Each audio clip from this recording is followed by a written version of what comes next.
Merhaba arkadaşlar. Ece'nin Örgüleri YouTube kanalına hepiniz hoş geldiniz. Bugün sizlerle bu şirin efe yeleğini çalışmak istiyorum. Minik beyefendilere pembe çalışılırsa minik kızlarımıza da yapmak isteyenler yapabilir tabii ki. Yeleğimizin yapımı 3 parçadan oluşuyor. Ama biz bu yeleği yaparken hiçbir iğne kullanmıyoruz, dikiş dikmiyoruz. Dikişsiz bir şekilde yeleğimizi hazırlıyoruz. 3 parçadan oluşuyor demiştim. 2 ön parça, bir arka parça yapıyoruz. Daha sonra tığ yardımıyla bunları birleştiriyoruz. Yeleğimizin yapımına 3 ilmek ile başlayıp haroşa örgü halinde bir üçgen elde ediyoruz. Haroşa örgülerimize kol altına kadar devam ediyoruz. Kol kesimini 2 sıra sonra da yaka kesimini yapıyoruz.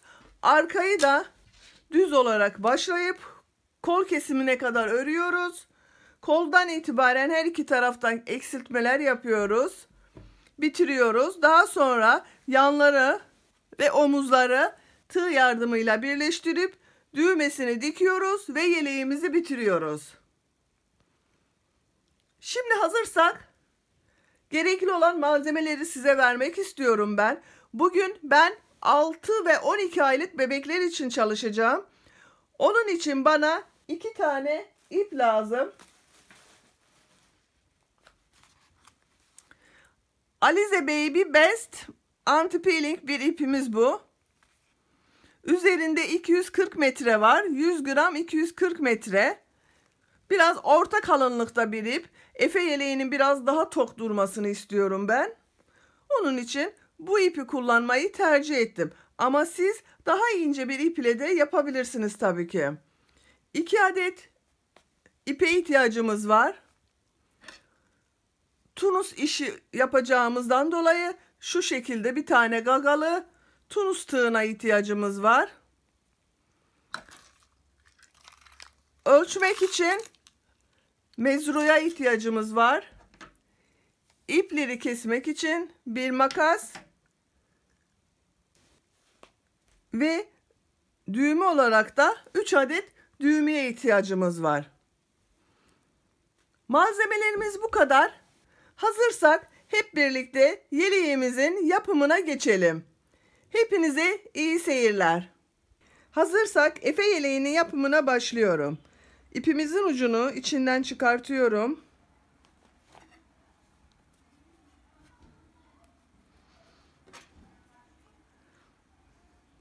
Tığımızın yardımıyla 3 adet zincir çekiyorum.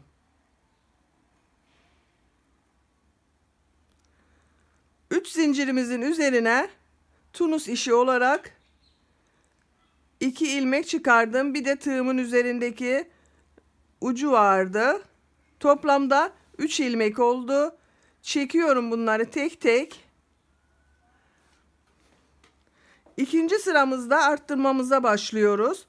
Bakın bu 2 ilmek arasındaki boşluktan bir ilmek çıkartıyorum. Tunus işinde haroşa örgü tekniğini uyguluyorum.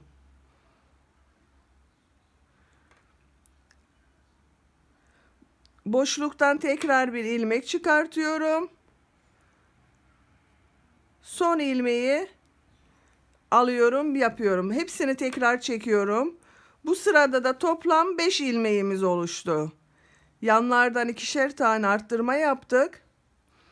Şimdi tekrar başlangıçtaki boşlukla bir ilmek çıkartıyorum. Haroşa yapıyorum. Haroşayı bilmeyen arkadaşlar için bakın ipi şu şekilde öne alıyoruz.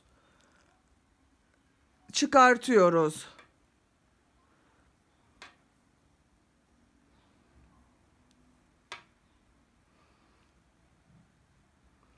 Sondaki boşluktan tekrar bir ilmek çıkarttım. Son ilmeğimi ilmek olarak çıkardım. Hepsini tek tek çekiyorum. Yani bu sırada bir üçgen elde edeceğiz. İki ilmek arasından bir ilmek çıkartıyorum. Haroşa örgüme devam ediyorum.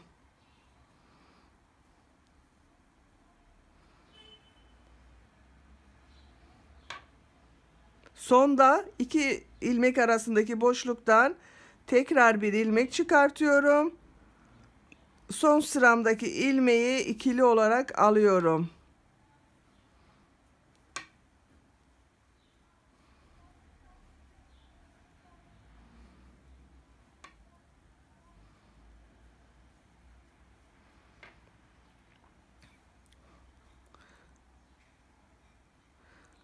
İki ilmek arasından bir ilmek aldım. Haroşa örgümü yapıyorum. Giderek bu ilmek sayılarımız her sırada ikişer tane ilmek artıyor. İstediğimiz sayıda ölçü elde edesiye kadar bu ön kısımların başlangıcında bir üçgen elde edeceğiz. Siz ne kadarlık büyüklükte bir ölçü yapacaksanız ona göre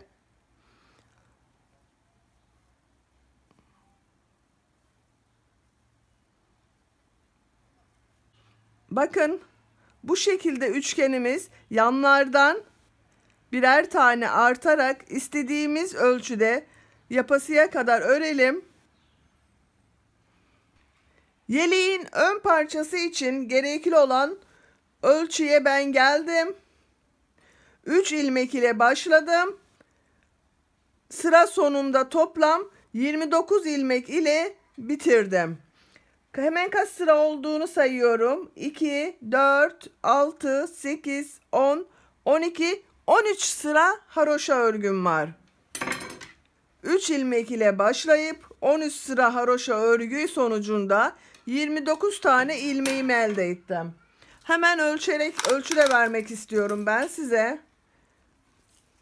Bu üçgenin yüksekliği 9,5 santim. Hemen enini ölçmek istiyorum.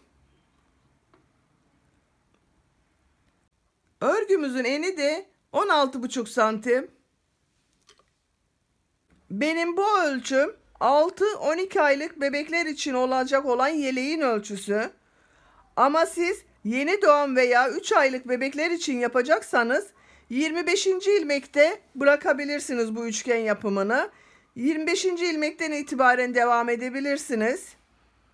3-6 aylık arası yapmak istiyorsanız 27. ilmekte bırakabilirsiniz. 1 yaş 2 yaş arası yapmak istiyorsanız da bunu 33 ilmek ile tamamlayarak devam edebilirsiniz. Yani yapacağımız her ölçü için ikişer ilmek eksik yapalım. Bu 29 ilmek ile kol altı kesimine kadar bu şekilde devam edelim.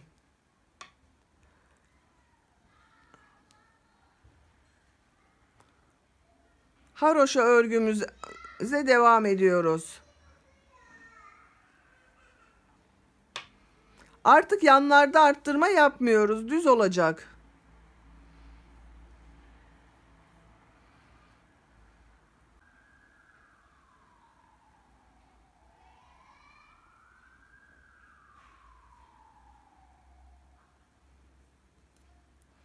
Evet, son ilmeğimi de batıyorum. Şimdi bakın, sayıyorum.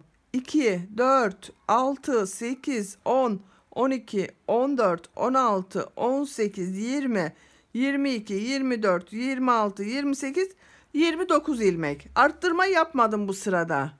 Hepsini tek tek çektiriyorum.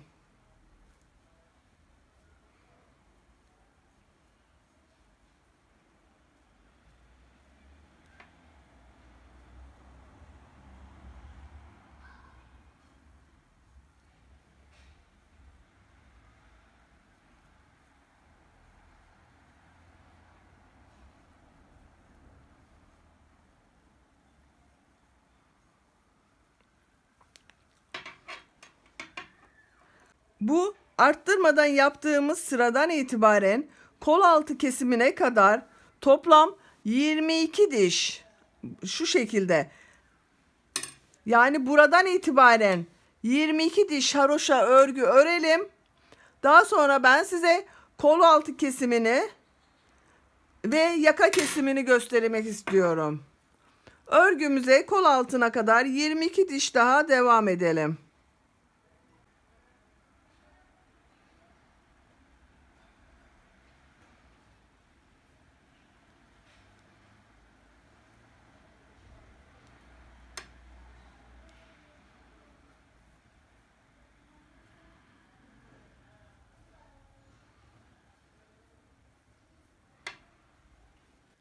Bu üçgenden itibaren 22 diş haroşamı ördüm ben. Bakın sayıyorum hemen. 2, 4, 6, 8, 10, 12, 14, 16, 18, 20, 22 sıra. Bir de santimetre olarak ölçüsünü vermek istiyorum.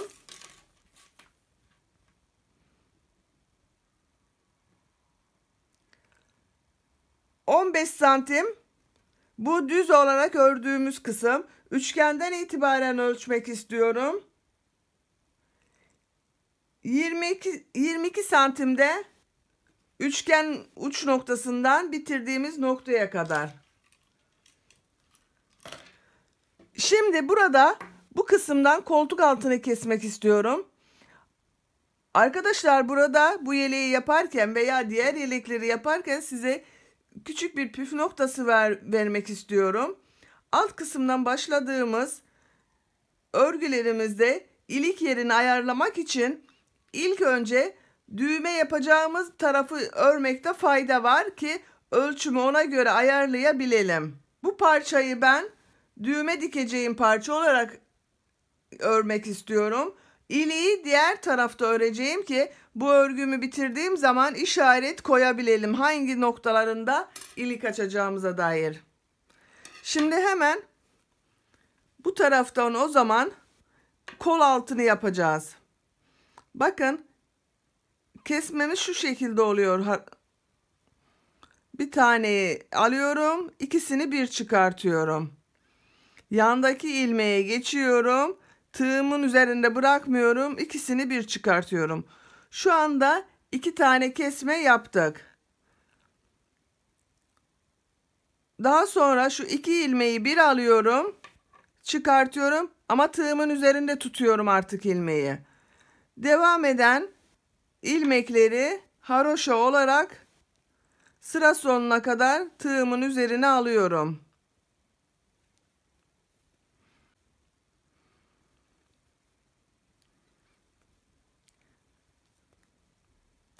Yaka kesimi için 1-2 sıra yapalım. Daha sonra kolla birlikte yaka kesimine de devam edeceğiz.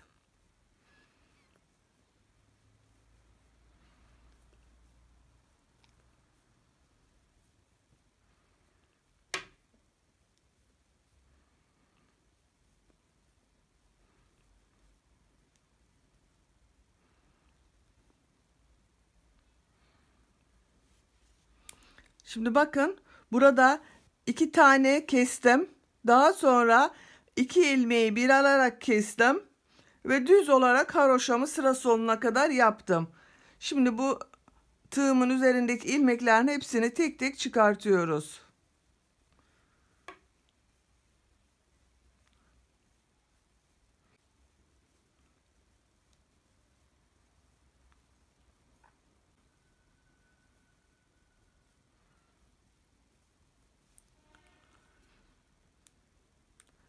Yine ikinci sıramızda düz olarak kesiyorum ama bakın 2 ilmeği bir aldım, bir kesme yaptım.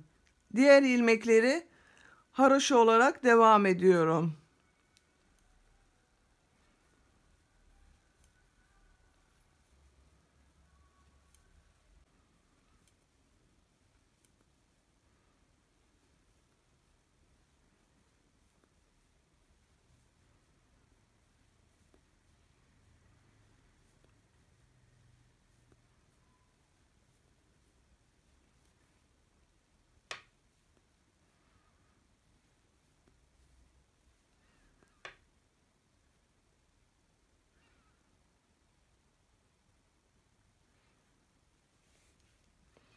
Yine hepsini tek tek çektiriyorum.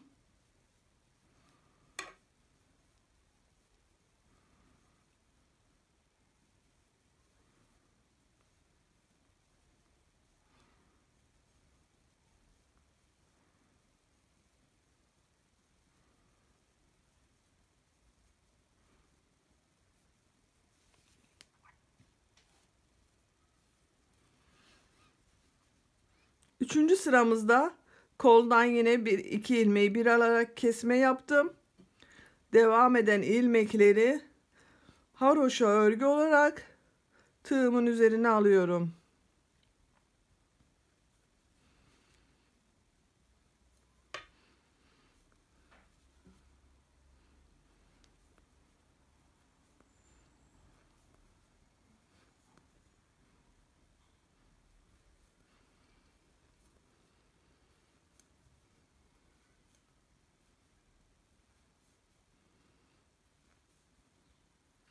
Bu üçüncü sırada önden kesim işlemine geçmek istiyorum.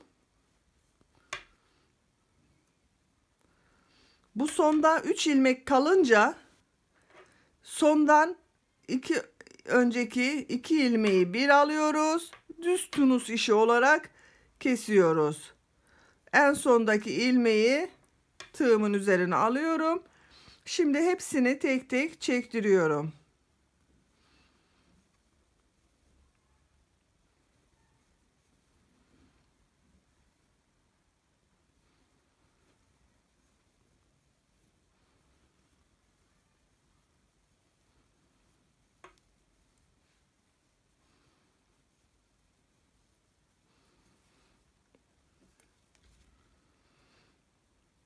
Koldan yine dördüncü sırada dördüncü kesmemi yapıyorum.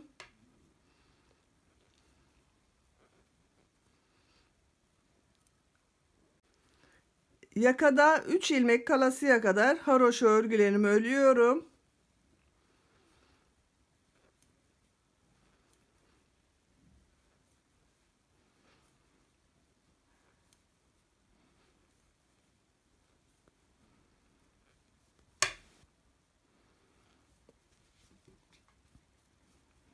Üç ilmek geldiğim zaman 2 ilmeği bir alıp tek ilmek haline getiriyorum.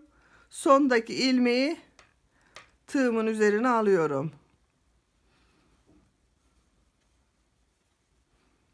Hepsini yine sonuna kadar tek tek çıkartıyoruz.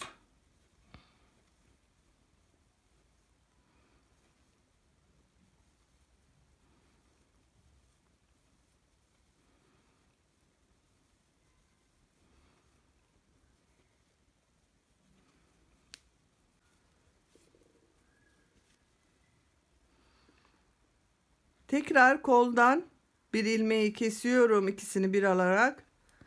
Haroşa örgü olarak yine aynı yakadan 3 ilmek kalasıya kadar haroşa örgülerimi örüyorum.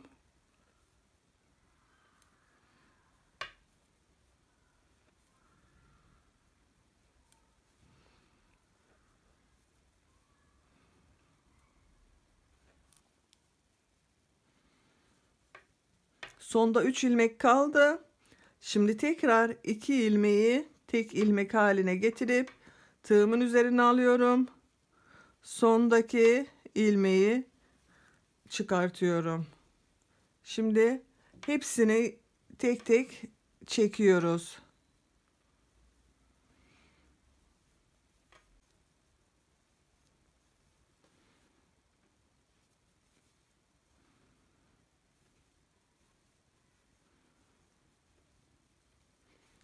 Kolda kesmemizi bitirdik artık. Toplam 2 başta kesmiştik düz olarak. Daha sonra 1, 2, 3, 4, 5 adet ikilisini bir alarak öyle kestik. İlk ilmek tığımızın üzerinde, ikinci ilmeği düz tunus işi olarak yapıyoruz. Şu görüntü düz devam etsin diye. Devam eden ilmekleri haroşa örgü olarak tığımın üzerine alıyorum.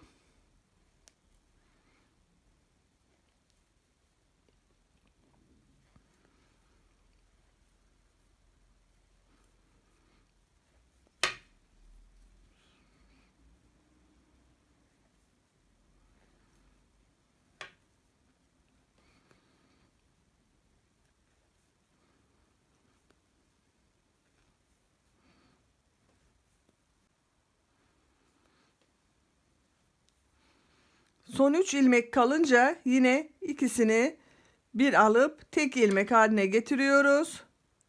Sondaki ilmeğimizi alıyoruz. Yine hepsini tek tek çekiyoruz.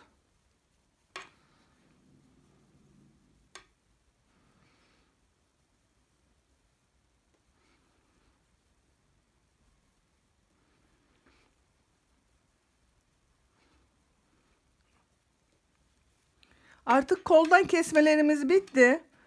Bu yakadan kesmeleri de 12 ilmek kalasıya kadar keselim. 12 ilmekten sonra düz devam edeceğiz artık. Şimdi 12 ilmek kalasıya kadar devam ediyorum. Baştakini düz alıyordum. Devamını haroşa örgü olarak devam ediyorum.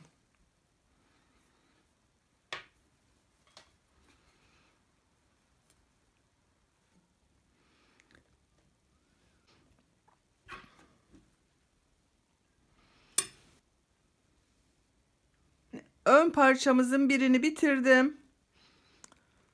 Kol kesiminden itibaren neler yaptığımıza bir göz atalım. Kol tarafından 2 ilmek kesmiştik. Bir düz aldık. İkisini bir ederek bir kestik. Düz tunus işi haroşa örgü ördük. Geri çektik. İkinci sırada koldan tekrar bir iki ilmeği bir alarak tek ilmek elde ettik. Devam ettik. Bir sıra yine haroşa ördük.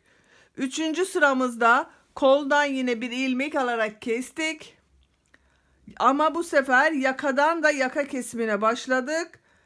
Yakadan da sondan 2 öncesine kadar haroşa ördük. 2 sıra öncesinden 2 ilmeği bir alarak kestik. Sondaki ilmeği düz olarak tığımızın üzerine aldık. Bu şekilde koldan toplam 1, 2, 3, 4 toplam 5 tane kesme yaptık. 2 de başta vardı. Koldan kesme işlemini 4. sıradan itibaren bitirdik. Yakadan kesme işlemine devam ettik. Toplam 12 ilmek kalasıya kadar. Hemen ben onu da ölçeyim kaç santim olduğunu. Elden ele değişebilir. Toplam 7 santimlik bir ilmek kalacak tığımızın üzerinde. 12 ilmek kaldıktan sonra veya 7 santim düz örgü olarak devam ediyoruz. Arttırma veya eksiltme yapmıyoruz artık. Toplam kol boyunu ölçüyorum ben kesimden itibaren. 12 santimlik bir kol oyuntum oluştu. İlmek sayılarını sayıyorum. Bu düz örgüden itibaren, burada üçgenden itibaren 22 sıra haroşa örgümüz vardı. Kol kesimine başladıktan sonra da hemen sayıyorum. 2, 4, 6, 8, 10, 12, 14, 16, 18, 20. 20 sırada bu kolda var arkadaşlar. Hemen ben başlangıçtan itibaren yüksekliğini ölçmek istiyorum.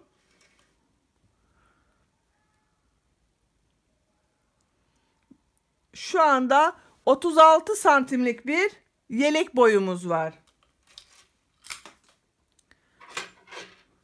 Böylece Efe yeleğimizin sol ön parçasını bitirmiş olduk. Şimdi diğer ön parçayı yani sağ ön parçayı yapacağız.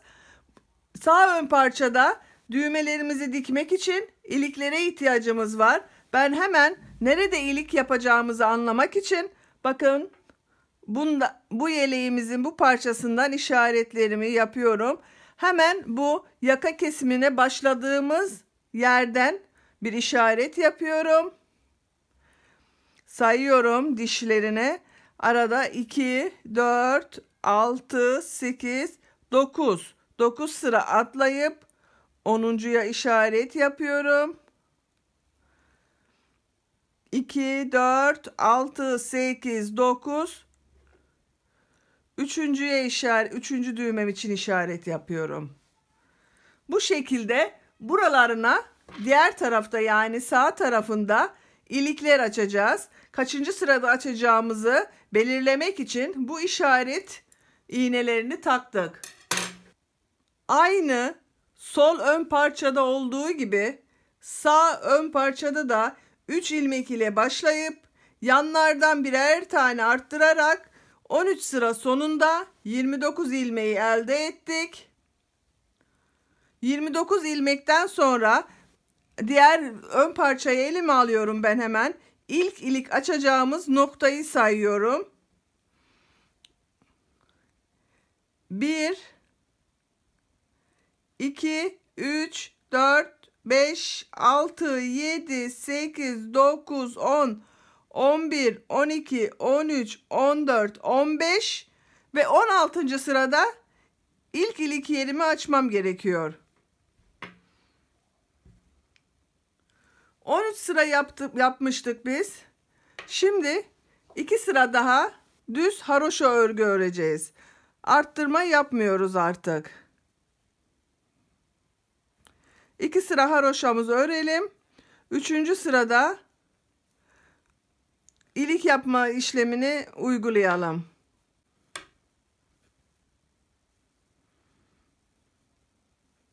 ...15. sıramı da yaptım.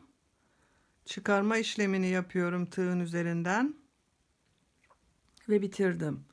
Hemen sayıyorum bir yanlışlık olmasın. 1, 2, 3, 4, 5, 6, 7, 8, 9, 10, 11, 12, 13, 14, 15. Şimdi 16. sıradayız. Ve bu ilk ilik açma noktasına geldik. İlk haroşamı yapıyorum. Tığımın üzerine ilmek doluyorum. Diğer 2 haroşayı bir defada alıp çıkartıyorum. Şu şekilde. Devam eden bütün ilmekleri haroşa olarak alıp çektirerek geliyoruz.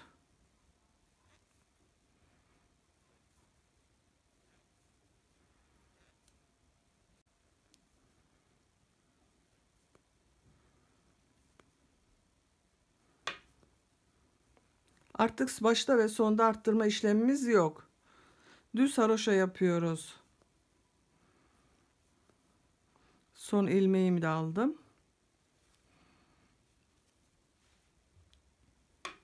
Hepsini birer birer tığımın yardımıyla ilmeklerin içinden geçirtiyorum.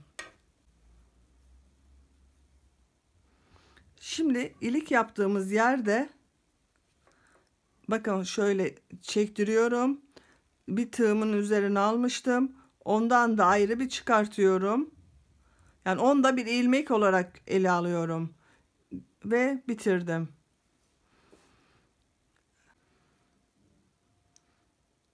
İlk ilmeğimi haroşa olarak aldım. 3. ilmeğimi ilik yaptığımız boşluktan çıkardım. Diğer ilmeği kesmiştim. Bir alt sırada o ilmeği haroşa olarak ördüm. Devam eden bütün ilmekleri haroşa olarak tığımın üzerine alıyorum.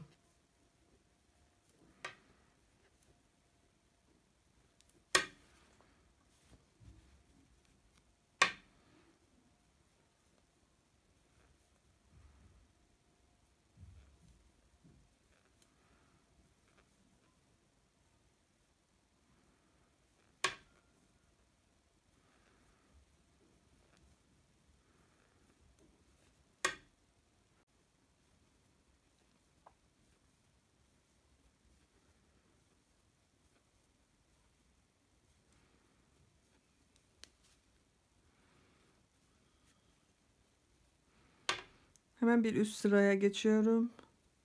Artık tamamen hiç başka bir işlem yapmadan kol ayrımına kadar haroşa öreceğiz. Ama bakın şimdi burada ilik yeri açtık düğme iliği için. Bir sonraki iliği açmayı unutmayalım. Bu düğme iliğini açtığımız sıradan sonra 9 sırada haroşa örelim. 10. sırada ikinci iliği açacağız. O iliği de açtıktan sonra bir 9 sıra daha örüp son iliğimiz olan yakanın başlangıç noktasındaki düğme içinde iliğimizi açacağız arkadaşlar. Daha sonra kolun diğer taraftan kesiliş şeklini size göstermek istiyorum. Yakada aynı şekilde kesimlerimiz var. Onlara kadar bu ilikli bölümü yapalım. Gelelim.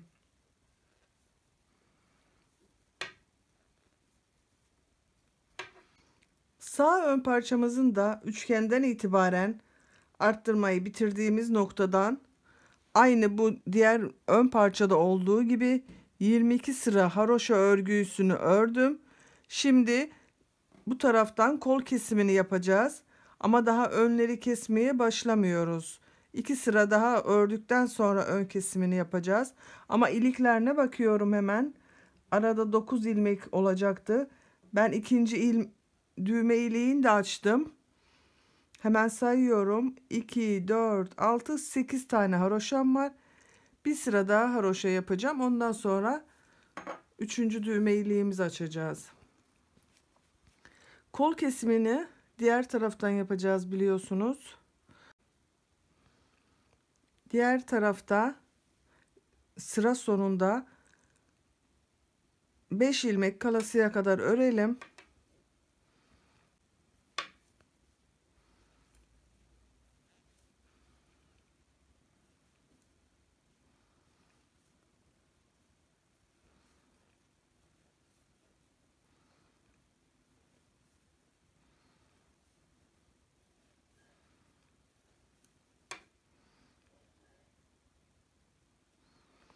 Bir haroşa daha yapacağım.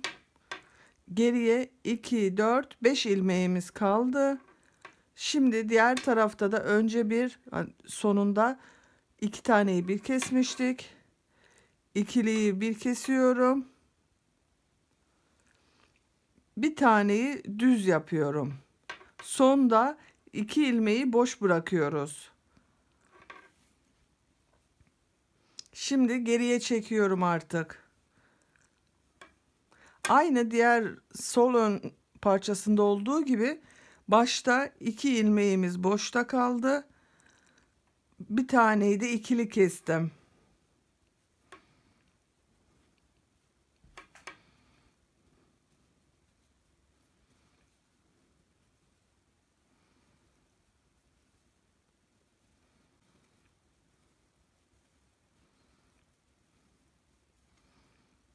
Evet, başına geldim, bitirdim artık. Şimdi 3. ve son düğme iliğimizi açacağız. İlk haroşamızı düz örüyorum. Bir kere tığımın üzerine doluyorum. 2 ilmeği birlikte alıp çıkartıyorum. Şu şekilde bir görüntümüz var.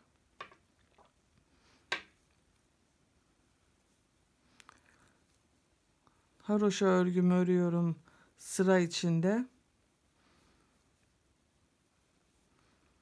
Sonda 3 ilmek kalasıya kadar haroşamızı örüyoruz.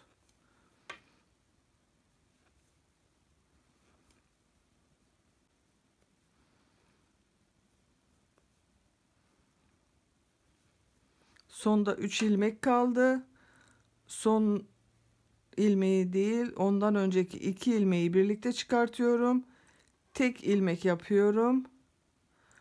Son ilmeğimi de tığımın üzerine alıyorum. Şimdi hepsini birer birer ipi içinden çektirerek başa kadar geliyoruz.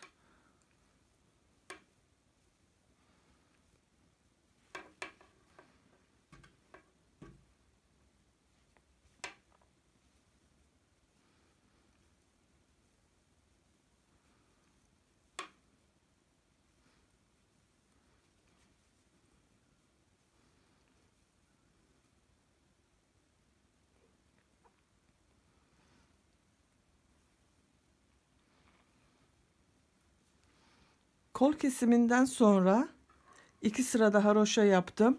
Artık bu yaka kesimini yapmaya başlayabiliriz.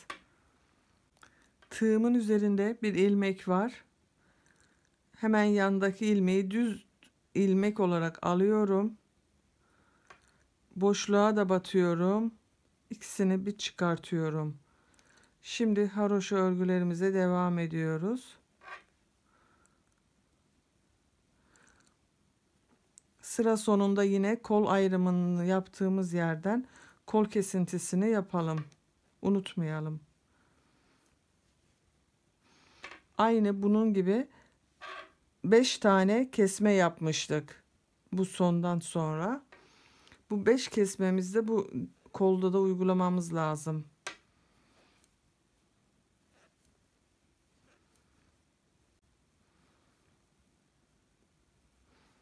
Yine sondan 3 ilmek kalasıya kadar haroşalarımızı ördüm. Sondan bir önceki 2 ilmeği birlikte kestim. Tek ilmek yaptım. Son ilmeğimi de tığımın üzerine aldım. Şimdi hepsini birer birer çektiriyoruz.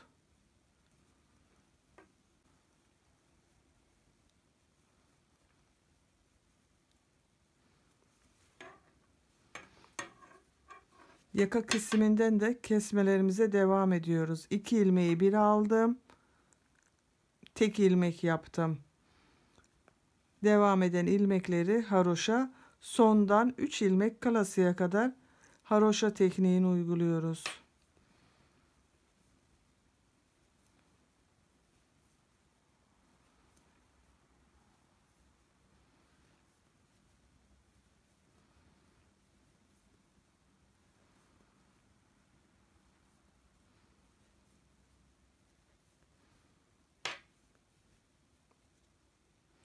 Sonda 3 ilmek kaldı.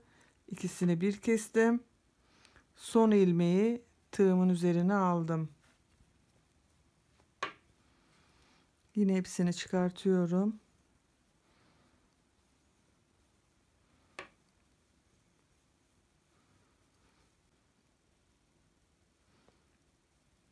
Bu saat parçanın da kesiminde sol tarafta kaç ilmek kestiysek hem kol oyuntusunda hem yakada aynı sayıda burada da kesmemiz lazım.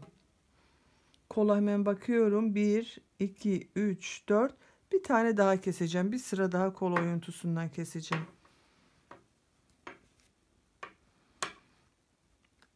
Yaka kesimini düz olarak kestim. Devam eden ilmekleri haroşa olarak yapıyorum.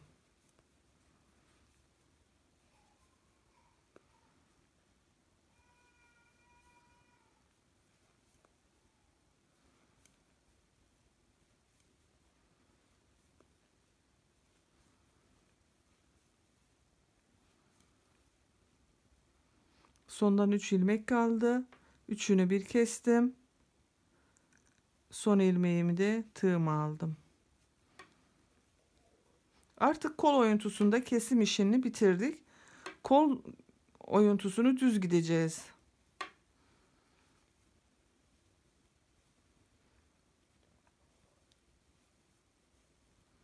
Yakadan kesime 12 ilmek kalasıya kadar devam ediyoruz biliyorsunuz. Sol parçada da aynı işlemi yapmıştık.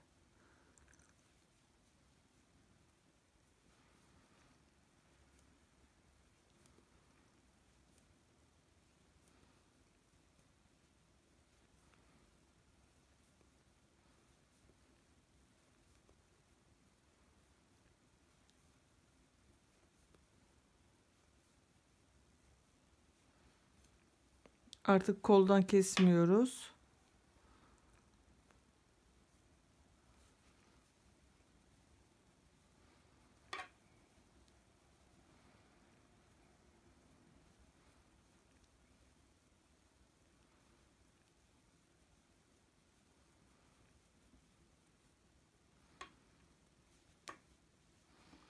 Bu şekilde 12 ilmek kalasıya kadar yakadan kesime devam edelim.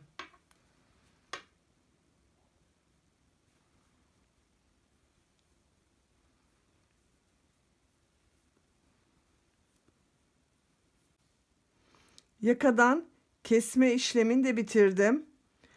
Toplamda benim artık 12 tane ilmeğim kaldı. Sayıyorum. 2, 4, 6, 8, 10 ve 12. Bu 12 ilmeğe şu diğer kolda olduğu gibi 20 sıra olasıya kadar devam edeceğiz toplamda. Bu 20 sıranın sonunda ön parçaları bitirmiş olacağız. Daha sonra arka parçayı da yapıp yeleğimizi bitireceğiz. Efe yeleğimizin arka parçası için toplam 46 ilmekten oluşan bir sıra tunus işi örgü örerek geldim.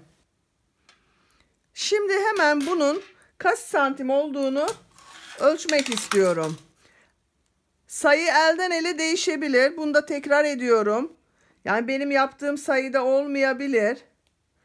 Toplam bakın 26 santimlik bir 26-26,5 santimlik bir arka parça başlangıcımız var. Bu ilk başlangıcı ilmekler halinde alıp düz tunus işi oluyor. İkinci sıradan itibaren haroşa örgüye devam ediyoruz. Haroşa örgüyü alıyorum.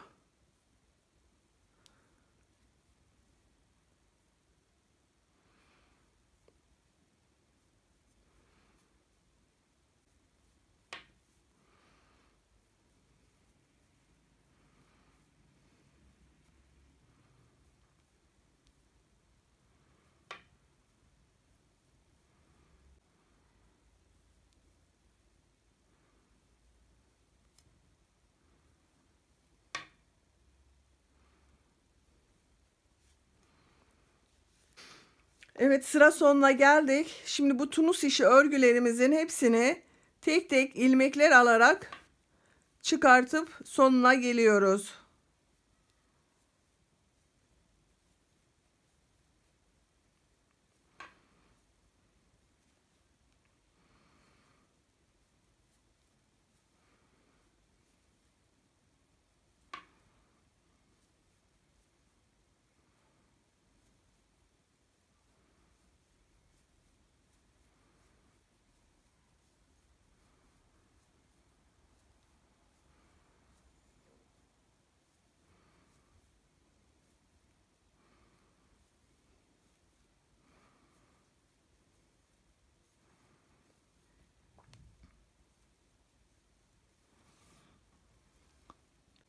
Böylece ilk sıra haroşa örgümüzü yaptık.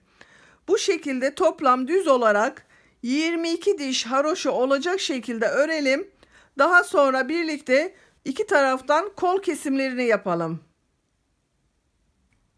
Yeleğimizin arka parçasını 46 ilmek ile başlayıp 22 diş haroşa yaparak geldim. Önle aynı olsun diye. Çünkü bu ön sayımız da 22 sıraydı. Düz olarak yapıyoruz dediğim gibi bu arka kısmı. Hemen sayıyorum bakın. 2, 4, 6, 8, 10, 12, 14, 16, 18, 20 ve 22. 22 diş haroşamızı yaptık. Şimdi şu kısımda aynı şekilde aynı sayıyla bir kesme yapacağız.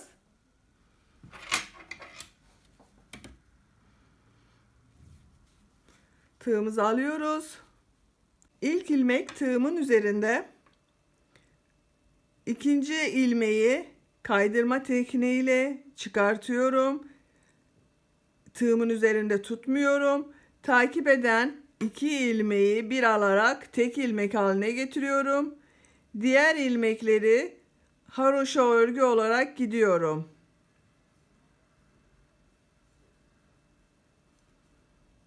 Bakın şu şekilde.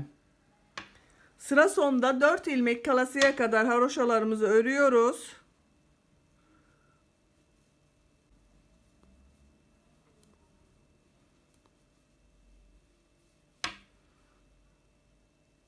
Bir tane daha ilmek yapıyorum.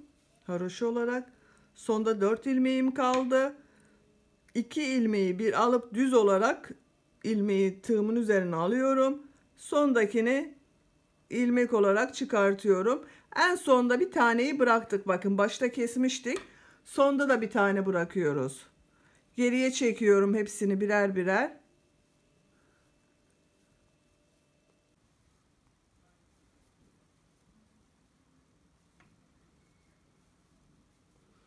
Son ilmeğimi de çıkardım. İkinci sıramızda gördüğüm ilk iki ilmeği bir alıp tek ilmek halinde tığımın üzerine alıyorum. Devam edenleri haroşa olarak örüyorum. Bu sefer sıra sonunda 3 ilmek kalacak. Sondan ikisini bir alacağız. Son ilmeği takacağız, çekeceğiz. Evet, haroşa örgülerime devam ediyorum sıra sonuna kadar. Sonda 3 ilmek kaldı. 2 ilmeği bir alıyorum. Son ilmeğimi ilmek olarak alıp tığımın üzerine bırakıyorum. Şimdi hepsini birer birer tığımın yardımıyla geçirerek çıkartıyorum.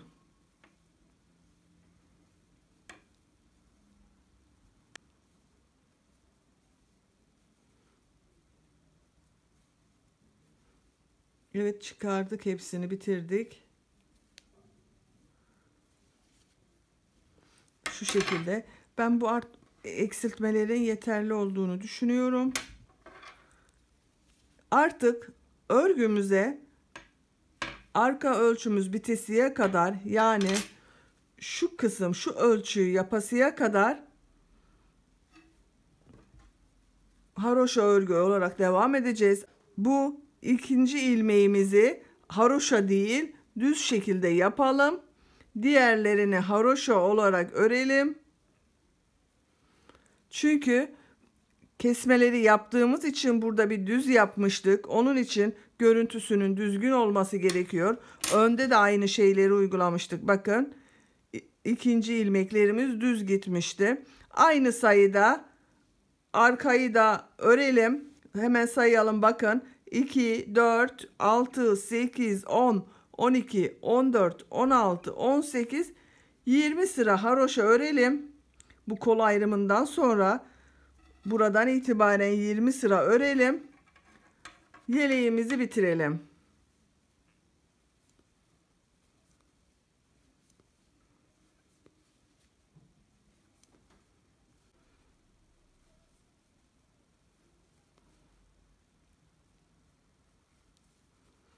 Aynı bu başlangıçta yaptığımız gibi ikinci ilmeği düz örmüştük.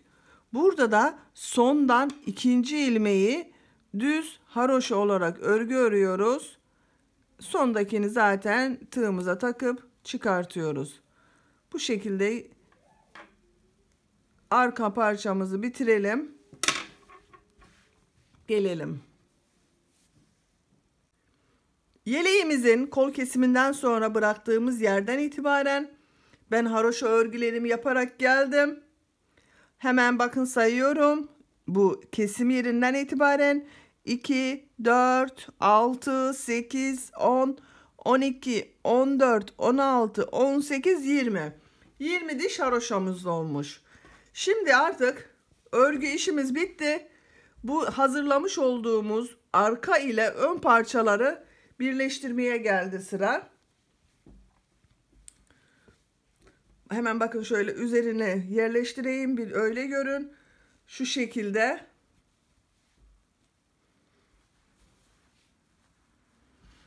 Yeleğimiz bu şekilde hazır. Birleştirme işlemine geçmeden evvel ön parçaları üstüne yerleştirelim. Hangi parçayı nereden birleştireceğimizi bir görelim. Ondan sonra birleştirme işlemine geçebiliriz. Bakın, bu parça bu tarafla birleşecek. Hemen terslerini çeviriyorum. İpimin ucunu hazırlıyorum. Kesme yaptığımız ilk gözenekten tığıma takıyorum. Diğer tarafında bakın, sondaki kesme yaptığımız gözenek var. İpimi şu şekilde bir ilk başlangıç ilmeğini çıkartıyorum. Bir zincir çekiyorum. Bu gözeneklerin birbirine denk gelmesi gerekiyor birleştirirken. Bakın ilk gözeneğim öbürüyle birleşti arka parçayla. Şu şekilde bir tutturma işlemi yaptım. Bakın şu şöyle alıyoruz. Karşı parçadan da aynı şekilde gözeneği alıp sık iğne gibi yapıyoruz.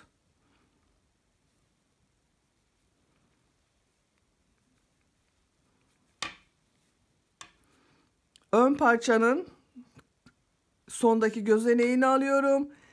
Arka parçanın da sondaki gözeneğini alıyorum. Gözenekleri kaydırmamaya dikkat ediyoruz. Onu unutmayalım.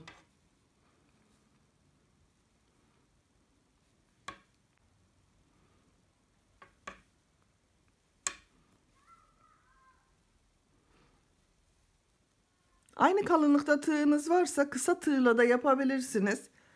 Ben şimdi belki hepinizin evinde aynı kalınlıkta tığ olmayabilir düşüncesiyle tunus işi tığımla birleştirme işlemini yapıyorum. Elinizde 5 numara tığınız varsa onunla da yapabilirsiniz bu işlemi kısa boylu.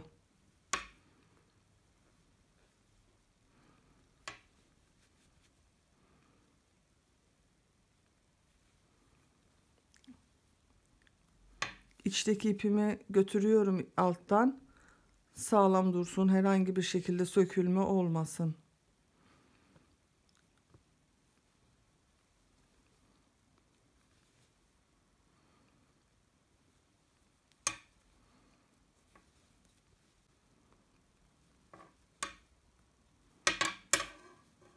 Bakın düzgün bir şekilde birleştirme işlemini yapıyoruz.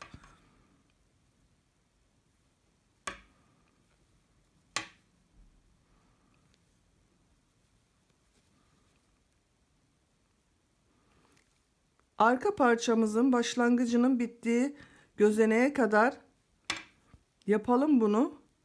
Çünkü aynı sayıda yapmıştık.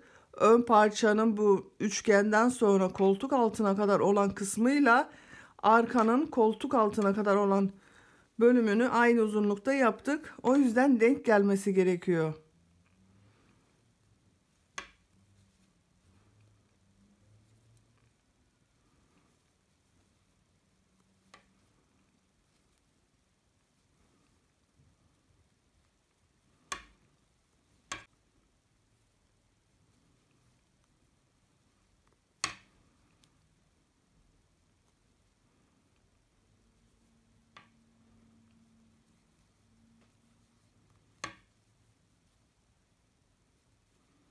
Evet, son gözeneklerimizi de birleştirdik. Şu şekilde. Hemen buradan sökülme olmasın diye ilmeğimi atayım. Kesmeden önce bir kontrolümüzü yapalım. Kaydırma yaptık mı diye. Bakın şu şekilde gayet muntazam bir birleştirme işlemi yaptık. Uç ucuna da denk geldi bu başlangıç noktalarımız. Şimdi aynı şekilde diğer ön parçamızı da bu taraftan birleştireceğiz.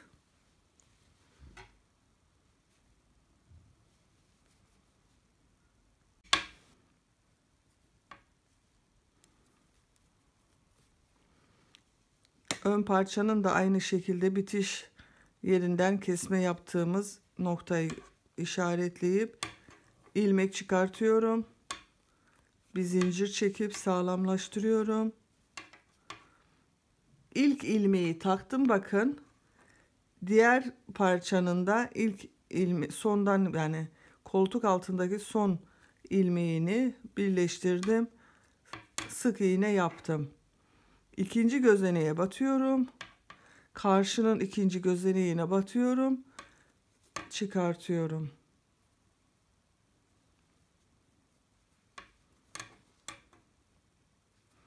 Gözenekler birbirine denk gelecek şekilde aynı diğer parçada yaptığımız gibi burada da sonuna kadar birleştirme işlemini yapıyoruz.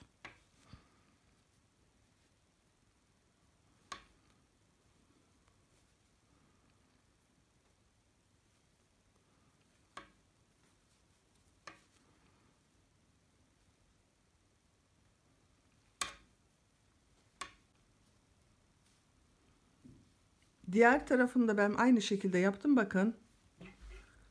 Gayet düzgün bir birleştirme işlemimiz oluştu. İpimi burada kesmiyorum ama. İpimi burada tutuyorum. Çünkü daha sonra bu kenar sırasından bir sıra sık iğne şeklinde gideceğiz. İşimiz düzgün dursun diye. Bu diğer taraftaki ipin ucunu birbirine bağlıyorum, kestiğim ipleri. Şimdi şu omuz kısımlarını birleştirelim. Omuz da yine aynı yanlarda olduğu gibi ilmeklerin birbirine denk gelmesi gerekiyor. Diğer tarafın son bitiş yerindeki ilmeğe taktırdım. İlmeği çıkardım. Bir zincir çektim.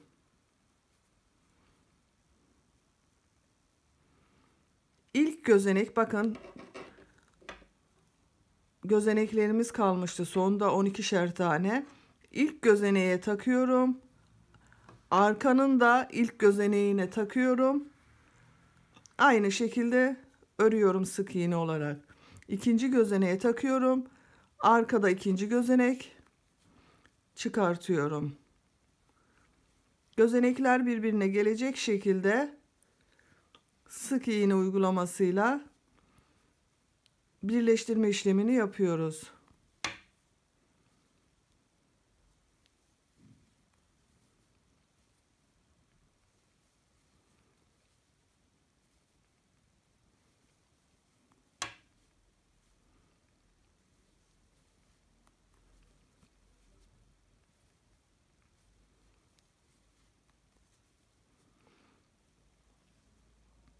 ...12 gözeneğimizi diğer taraftaki 12 gözenekle birleştirdik. Artık bu iple işim bitti. Düğüm yapıp kesiyorum. Omuz birleştirmemiz de bu şekilde, tersten görüntüsü, düzden görüntüsü de bu şekilde bir örgü halini aldı. Yanlarımızın da görüntüsü de böyle. Şimdi diğer omuzumuzu da aynı şekilde birleştirelim. İpimi önceden kesmiştim bunda.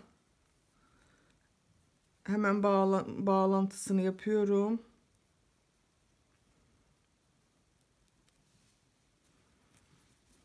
Bu sefer arka kısım bana bakıyor. Arka parçanın son gözeneğine iğnemi takıyorum. İlmeği çıkartıyorum. İlk gözeneğe battım. Ön parçanın da ilk gözeneğine battım. Sık iğne şeklinde yaptım. İkinci gözeneğe batıyorum. Ön parçanın da ikinci gözeneğine battım. Çıkardım. Yani her gözeneğe batıyoruz karşılıklı olarak. Gözenek atlamamaya dikkat edelim. Görüntüsü güzel olmaz çünkü.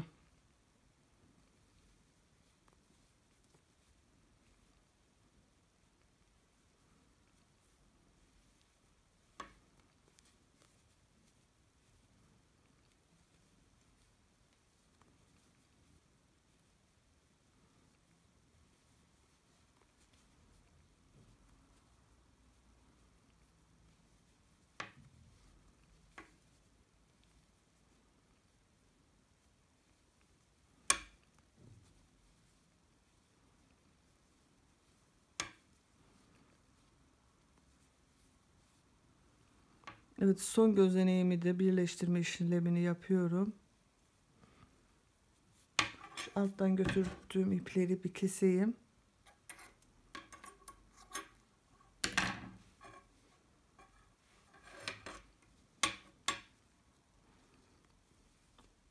Ve sıramı bitirdim.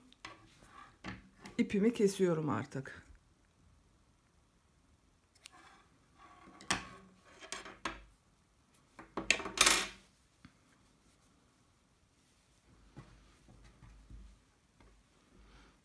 Böylece birleştirme işlemini de yaptık bu şirin yeleğimizde. Bakın bu şekilde güzel bir efe yeleği elde ediyoruz. Şimdi kenar sıralarını yapalım. Yeleğimizi bu şekilde bitirmiş de olabiliriz. Gayet düzgün duruyor. Ama ben kenarından bir sıra daha sık iğne yapmak istiyorum.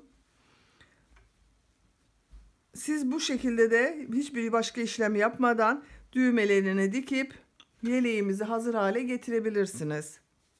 Kenarını gitmek için yan dikişini yaparken ipin birisini bırakmıştık. O ipi alıyoruz şimdi elimize. Tam orta noktadan bir tane gözenek çıkartıyorum. Takip eden gözeneğe bir tane sık iğne yapıyorum. Sık iğne halinde bütün gözeneklere batıyorum.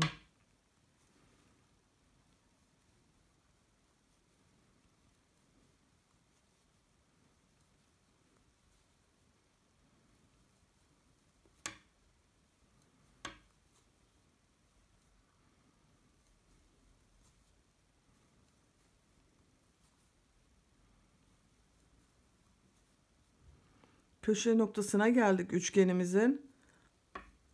Orada da şu şekilde bir alıyoruz. Aynı gözeneğin içine bir daha batıyorum. Hemen yandaki gözeneğe geçiyorum. Buradaki üçgenimizi bozmamaya dikkat edelim.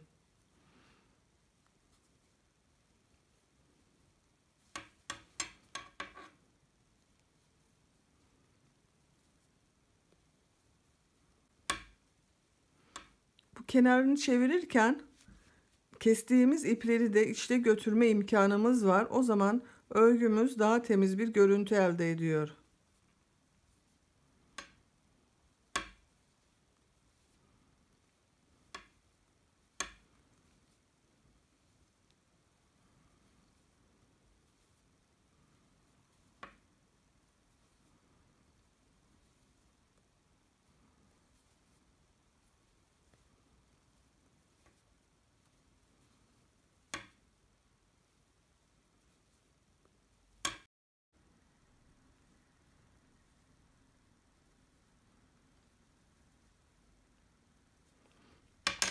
Bunda dikkat etmemiz gerekir. Tek şey bu köşe noktalarında, mesela bakın burada ikişer defa battım. Bir yuvarlaklık elde ettim. Burada da şimdi bakın köşeler var. Başlangıç köşesi üçgenin bitişinde, yakada ilik için yaptığımız bir köşe var. Buralarda da birer kere batmayalım. Aynı gözeneğe bir sık iğne daha yapalım. Dönüşünü yapalım. O üçgeni verdirelim.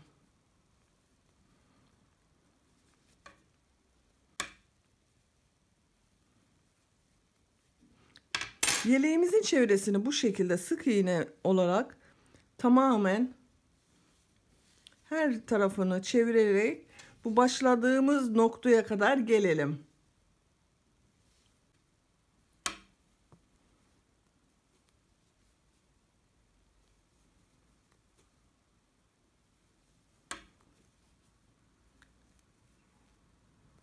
Çevresini çevirme işinde sonuna geldim. İki aradaki boşluğa bir yapıyorum yine. Başlangıçta yaptığımız gözenekle kaydırma tekniğiyle sıramı kapattım ve bitirdim.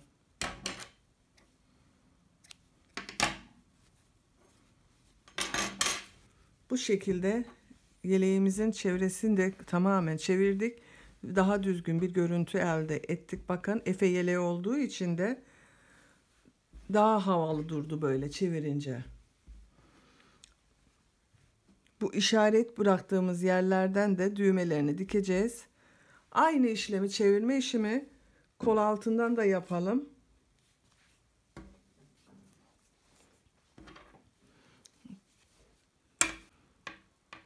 Kol çevresinin çevrilmesine kol altından başlıyoruz. Hemen başlangıçtan bir ilmekten ilmek çıkartayım.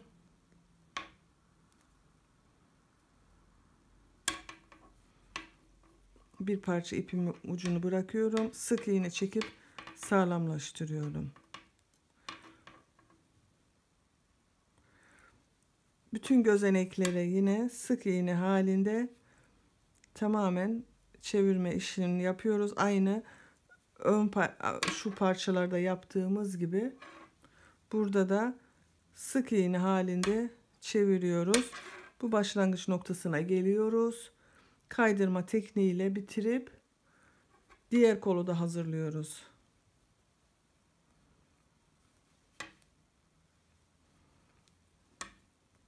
Efe yeleğimizin düğmelerini dikerek geldim ben.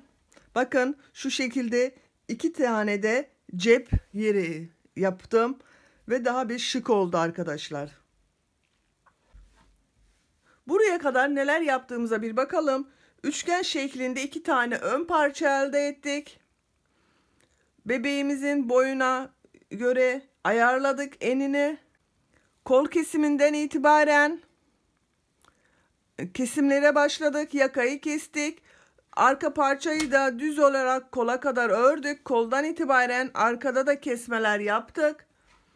Daha sonra tığ yardımıyla iğne kullanmadan birleşim olayını yaptık. Düğmelerini diktik ve yeleğimiz hazır. Artık bunu minik bir beyefendi güle güle kullansın inşallah. Ben bu cepleri yaptım ama siz bunları yapmasanız da olur arkadaşlar. Bakın yeleğimizi ördüğümüz haliyle bu şekilde de bırakabilirsiniz. Böyle de çok şık duruyor. Sadelikten hoşlananlar için sade yelek istiyorum dersiniz. Bu da sizin tercihiniz olacaktır. Hangisini istiyorsanız o şekilde hazırlayabilirsiniz yeleklerinize. İpim bu kaldı. 2 ipten bu kaldı arkadaşlar. Ona göre yani 2 ipi elinizde tutun. Bu renk içinde şöyle bir renk kullandım. Şimdi bunun nasıl yapıldığını size kısaca anlatmak istiyorum. Yapamayan arkadaşlar olabilir. Zincir çekiyoruz tığ yardımıyla. 15 tane direk şeklinde trabzan olacak. 15 artı 3 zincir çekiyoruz. Kaç oldu bakayım? 2, 4, 6, 7, 8, 9, 10, 11, 12, 13, 14, 15. 15'i bitirdik. 1, 2, 3 tane de fazladan çektim. Hemen 3 gözenek atladım. Trabzan yaptım. Takip eden gözenekleri de trabzan yapıyoruz. 15 tane trabzan yapmamız gerekiyor.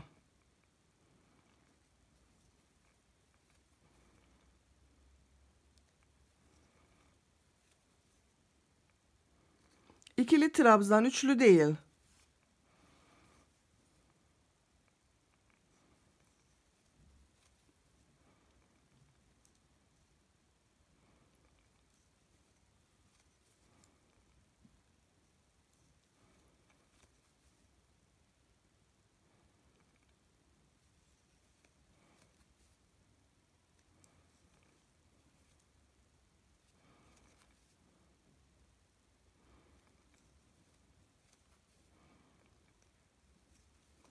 Evet, 15 trabzanımızı yaptıktan sonra son gözeneğime de battım. 3 zincir çekiyoruz. Çeviriyoruz. Lastik uygulaması yapıyoruz. Bir alttaki trabzanı belinden kavrayarak yapıyoruz. Tepe gözeneklerini değil. Bir önden bir arkadan belinden kavrayarak sıranın sonuna kadar yapıyoruz. Yani toplamda zaten 15 tane trabzanımız var.